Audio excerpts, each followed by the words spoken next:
नोरमा group, जो सोचता है वो करता है। आपके अपने सपनों का आशियाना। तो दिल तो ये भी कर रहा है कि एक बार जोर से नारा लगाऊं कि महिला मोर्चा।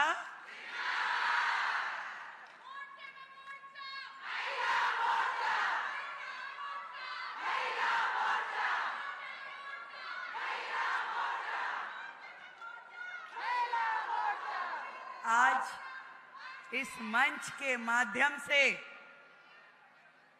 हमारे बीच उपस्थित हमारे भारतीय जनता पार्टी के सर्वोच्च पद पे विराजमान हमारे राष्ट्रीय अध्यक्ष आदरणीय नड्डा जी को प्रणाम करके आप सभी बहनों की ओर से धन्यवाद दे दूं।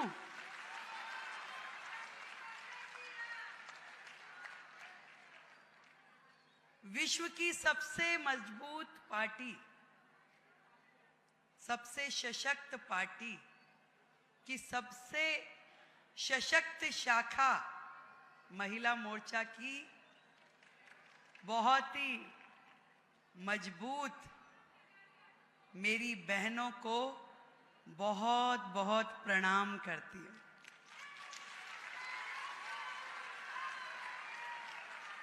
प्रणाम करती हूँ अपनी राष्ट्रीय अध्यक्षा वानथी श्रीनिवासन जी को और आदरणीय पांडा जी को,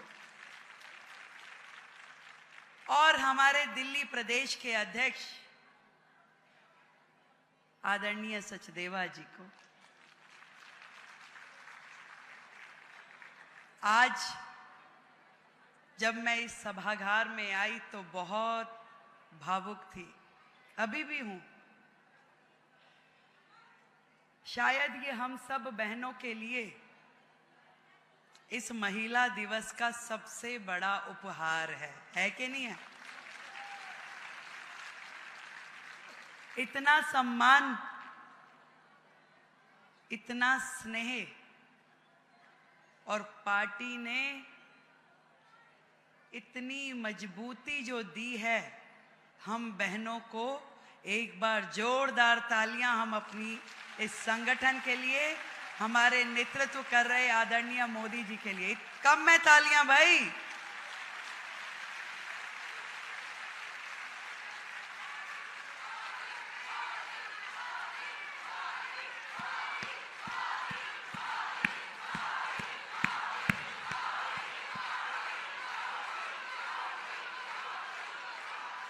और ये भी समझ लो भाई, ये यदि कहीं संभव हो पाया है तो वो भारतीय जनता पार्टी ही है।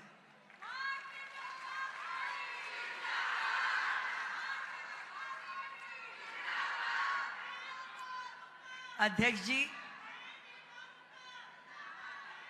मैं 1993 से संगठन के साथ जुड़ के काम कर रही हूं। आप तो हमारे तब से गार्जियन है जब मैं विद्यार्थी परिषद से जुड़ी थी। और ऐसे परिवार की बेटी, बहनों से ज्यादा कौन समझ सकता है कि जिस परिवार में 4 बेटी और 1 बेटा हो तो बेटियों पे कितनी ज्यादा रोक टोक होती है।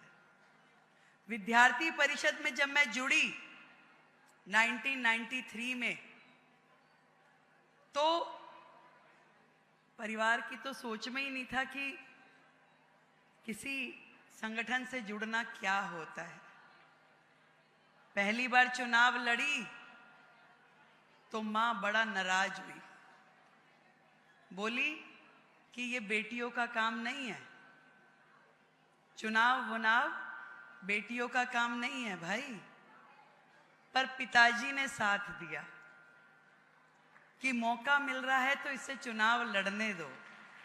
चुनाव शब्द ही बहुत बड़ा है साधारण परिवारों के लिए, पर उसके पीछे जो एक बड़ी सोच, एक बड़ा संगठन काम कर रहा था कि साधारण परिवार की बेटी को मौका मिलना ये केवल हमारा विचार परिवार ही कर सकता है। मुझे ध्यान है जब मैं भारतीय जनता पार्टी से जुड़ी अपने यूनिवर्सिटी के कार्यकाल के बाद पहली बार युवा मोर्चा प्रदेश मंत्री बनी और संगठन ने मुझे खोजा कि हमारी डूसू की अध्यक्ष रही ये लड़की कहाँ है। पता चला कि भाई शादी हो गई, बिटिया है, अभी तो परिवार की घर गृहस्थी में लगी हुई है। खोज के मुझे बुलाया गया कि नहीं भाई तुम्हें ऐसे खाली नहीं बैठना, संगठन के साथ जुड़ो और समाज के लिए काम करो। मैंने कहा नहीं भाई, मेरे परिवार में तो ऐसा माहौल नहीं है, मेरी बिटिया भी बहुत छोटी है, मैं कैसे काम करूंगी। ये भारतीय जनता पार्टी ही है जो उस लड़की को घर से निकाल करके लाई और समाज के काम में जोड़ा और संगठन में दायित्व दिया। प्रदेश मंत्री, फिर राष्ट्रीय मंत्री युवा मोर्चा, फिर महिला मोर्चा, फिर जिले की मेन पार्टी की अध्यक्ष रही, फिर प्रांत की महामंत्री, फिर महिला मोर्चा। न जाने कितने ही दायित्वों पे मैंने इस 30 साल में काम किया। उतार चढ़ाव भी बहुत आए, पर मैंने ये जाना कि इससे बेहतर एक महिला को मंच और संगठन नहीं मिल सकता जो भारतीय जनता पार्टी हमें देती है।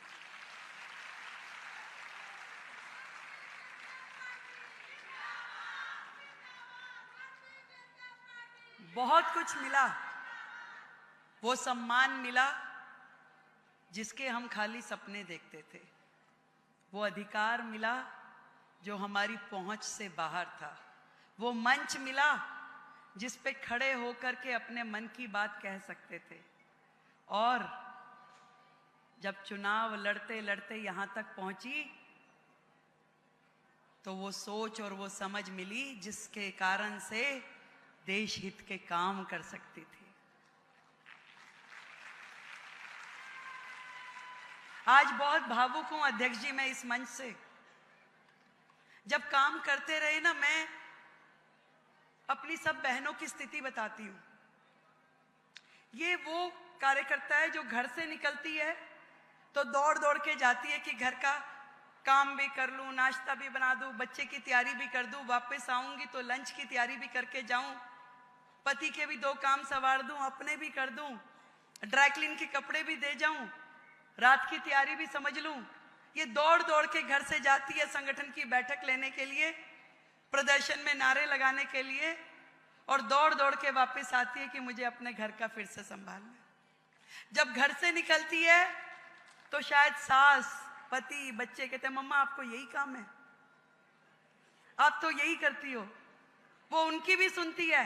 और जब दौड़ के संगठन में आती है तो वहां कहते देखो आप लेट हो गई, आप संख्या नहीं लाई हो, आप 2 ही बसें बहनों की आई है, भाई बाकी लोग कहाँ हैं?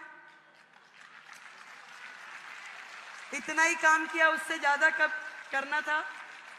तो ये वहां भी सुनती है।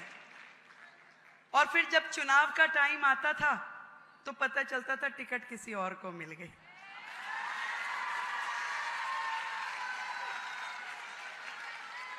बड़ा नजदीक से मैंने अपनी बहनों को काम करते हुए देखा है। अपेक्षाएं तो बहुत सारी होती थी, पर तकलीफ समझने वाला कोई कोई होता था। जैसे जैसे संगठन में काम करती गई तो मुझे पता चला कि भी ये परिवार बहुत बड़ा है, बहुत सारी जिम्मेवारियां निभानी होती है।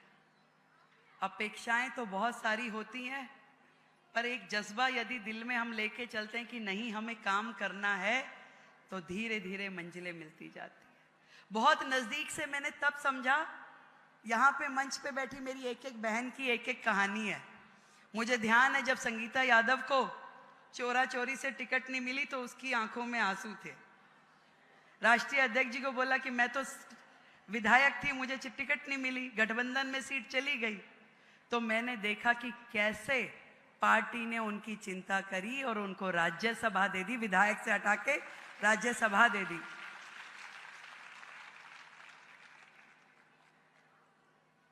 जितनी भी बहनें मुझे माया निरोलिया जी का याद आता है, हमारी मध्य प्रदेश की महिला मोर्चा की अध्यक्ष थी, टिकट की पहली दावेदार थी, नहीं मिल पाई कैलकुलेशंस में, उसको बड़ा बुरा लगा, पर पार्टी ने चिंता करी, उनको भी संसद के सदन तक पहुंचाया। हमारी यूपी की अध्यक्षा रही और जब उनको टिकट नहीं मिली तो उनको भी इसी तरीके से आगे बढ़ाया। एक एक बहन का अपना एक वो है, दायित्व देना, पद देना। कोई एमएलए बनी, कोई निगम पार्षद बनी, कोई सरपंच बनी, कोई सांसद बनी, कोई राज्यसभा से जुड़ी और अब कोई मुख्यमंत्री भी बना दी।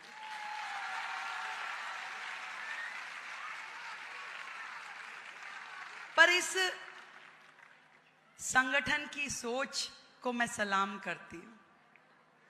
कुछ लोग, कुछ सरकारें केवल बातें करते थे, महिला अधिकार, महिला सम्मान, पर उन्होंने कभी कुछ किया नहीं। कभी महिला, मैंने वो भी समय देखा है जब आदरणीय इंदिरा गांधी जी प्रधानमंत्री होती थी, परंतु उनकी कैबिनेट में किसी दूसरी महिला का स्थान नहीं था। उनकी पार्टी में कोई महिला कभी उभर नहीं पाई। बाकी संगठनों में भी ये जो आम आदमी पार्टी सरकार के लोग कहते हैं, इन्होंने अपनी ही सांसद को घर बुला के उसका अपमान किया, उसके साथ बुरा व्यवहार किया, और न जाने ऐसे कितने ही किस्से हैं जो अलग अलग संगठनों के हमने सुने हैं। पर एकमात्र संगठन, एकमात्र पार्टी मैंने देखी जो कहा, जो सोचा वो करके दिखाया। ना केवल वुमेन लेड डेवलपमेंट की बात करी, बल्कि वुमेन लेड गवर्नमेंट के वाक्य को यथार्थ में परिवर्तित किया। और वो भी केवल सिंबॉलिक नहीं, क्योंकि पहले तो महिलाओं के लिए 4 ही काम सही समझे जाते थे। या तो स्वागत करा लो, तिलक लगा दो, दूसरा रजिस्ट्रेशन करा दो, रंगोली बना लो, नहीं, इससे ज्यादा काम के लायक महिलाओं को समझा नहीं जाता था।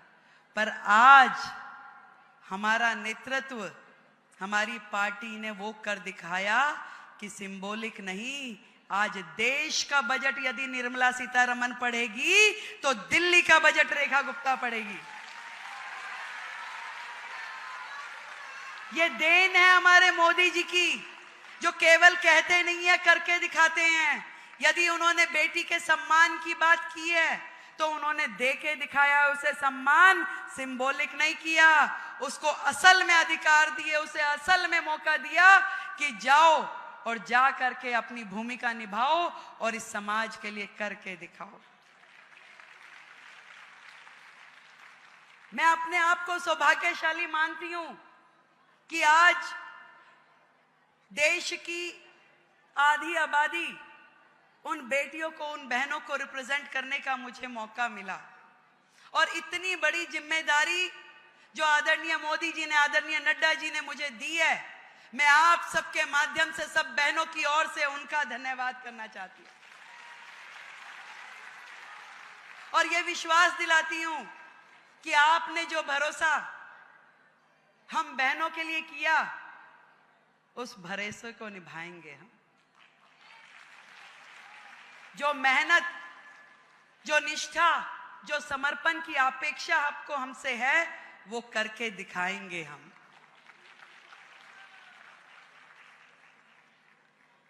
ये सारी बहनें जो यहां बैठी है, उनके चेहरों पे मैंने वो खुशी देखी है जो कि शायद उनको स्वयं भी कुछ मिल जाता, उससे भी बढ़कर के खुशी आज आपके चेहरों पे मैं देख रही हूं।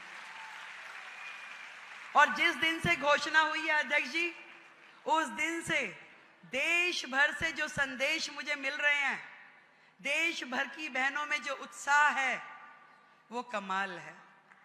जहां जाती हूं, बहनें खुशी के मारे समझो कि पागल हुई जा रही है।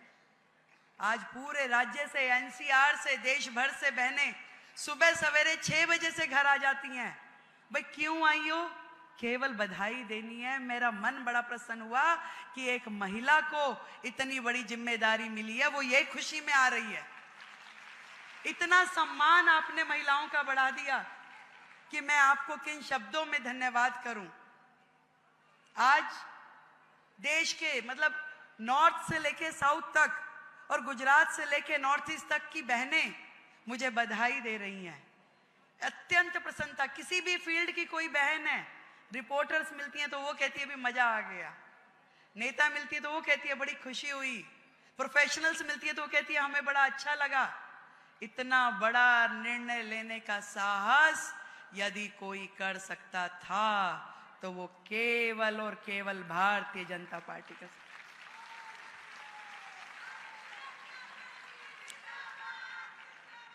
महिला दिवस पे इससे बड़ा सम्मान बहनों का हो नहीं सकता। एक बार जोरदार तालियां पूरा सदन बजाए।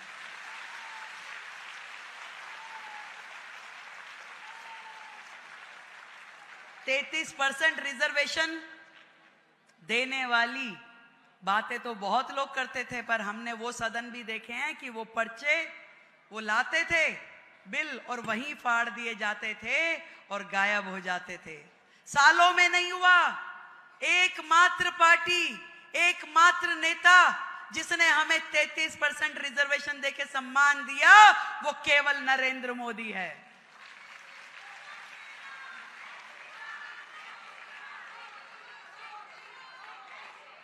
जिसने इस बात को समझा कि देश की तरक्की केवल एक वर्ग से नहीं होने वाली, देश की तरक्की बहनों की, महिलाओं की तरक्की से होकर गुजरने वाली है। मैं आज मुख्यमंत्री के नाते जब इस मंच पे खड़ी हूं तो मैं जरूर बताना चाहूंगी कि आदरणीय नरेंद्र मोदी जी जिस एजेंडा को बहनों के सम्मान में देश में चला रहे हैं, उसी तरीके से हम दिल्ली में भी अपनी बहनों को सशक्त करने के लिए उनके स्वास्थ्य की, उनकी शिक्षा की, उनकी सुरक्षा की और उनकी समृद्धि के लिए हर वो काम करने वाले हैं जिसका वायदा हमने किया है।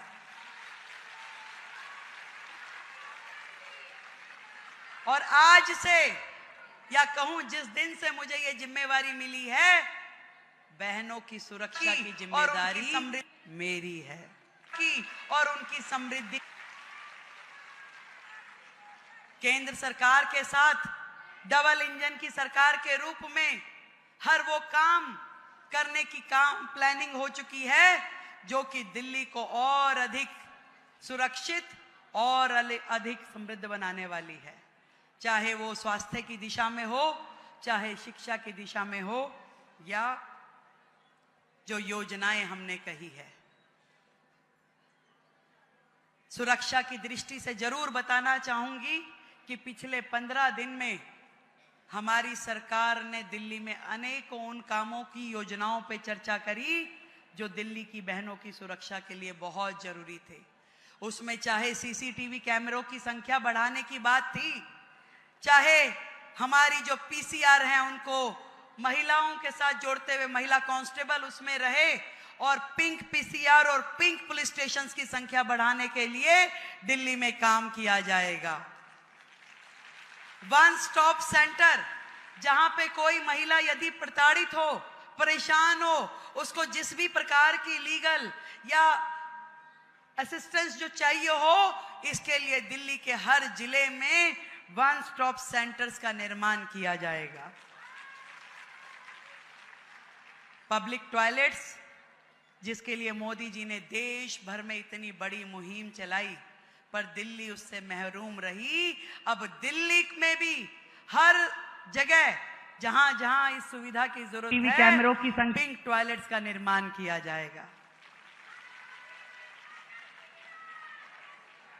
हर वो वादा जो हमने दिल्ली की बहनों से किया है उसे पूरा करेंगे, और उस वायदे का जिक्र मैं आपको करती रहूंगी।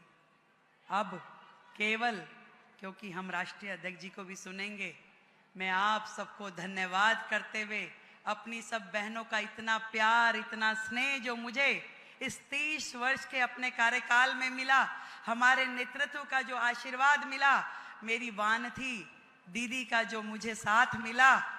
मैंने 5 राष्ट्रीय अध्यक्षों के साथ काम किया है दीदी, किरण महेश्वरी जी के साथ, उसके बाद माननीय स्मृति ईरानी जी के साथ, सरोज पांडे जी के साथ, विजयाताई के साथ में और आपके साथ। मैं बताऊं, ऐसा संगठन और ऐसा नेतृत्व मैंने देखा नहीं जहां एक एक हमारी राष्ट्रीय अध्यक्ष ने सैकड़ों बहनों को इस राजनीतिक फील्ड में खड़ा किया, उन्हें संबल दिया, उन्हें आगे बढ़ाया। एक बार जोरदार तालियां हमारे इस महिला मोर्चा के राष्ट्रीय नेतृत्व को और आदरणीय वानथी दीदी को।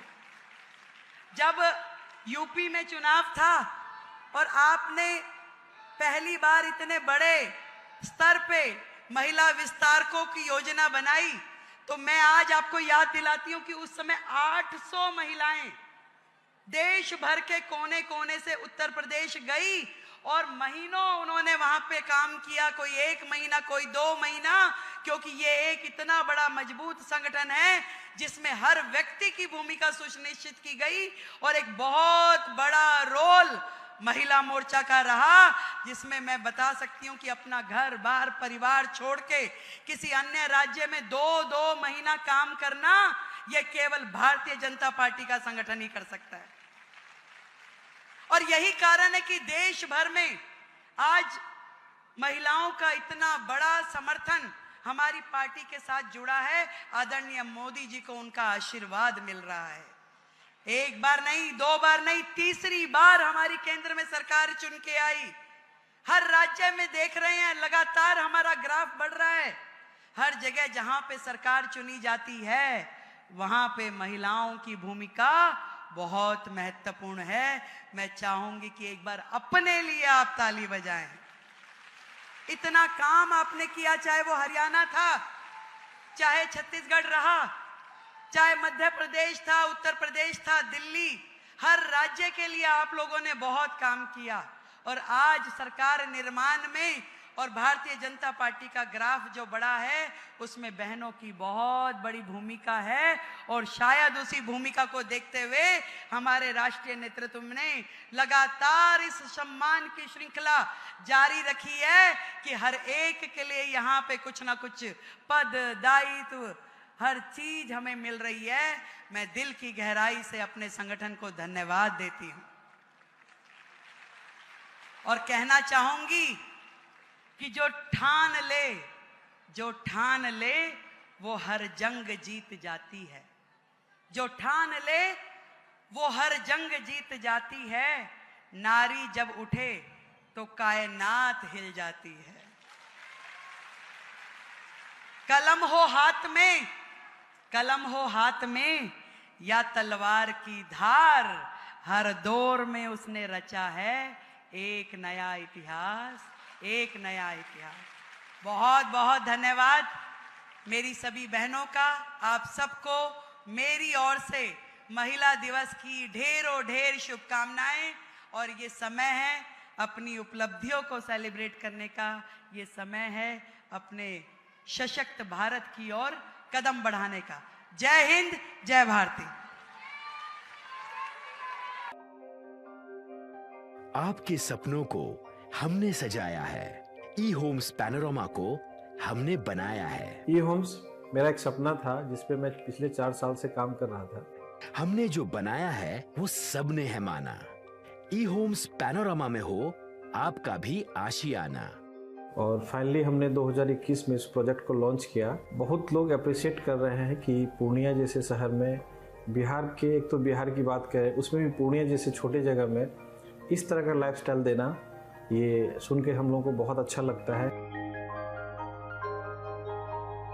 ई होम्स में हमने कुछ और भी किया है, जैसे हम जिस जगह में रह रहे हैं हमारे फैमिली सिक्योर हो, उनको सिक्योरिटी का ध्यान में रखा है।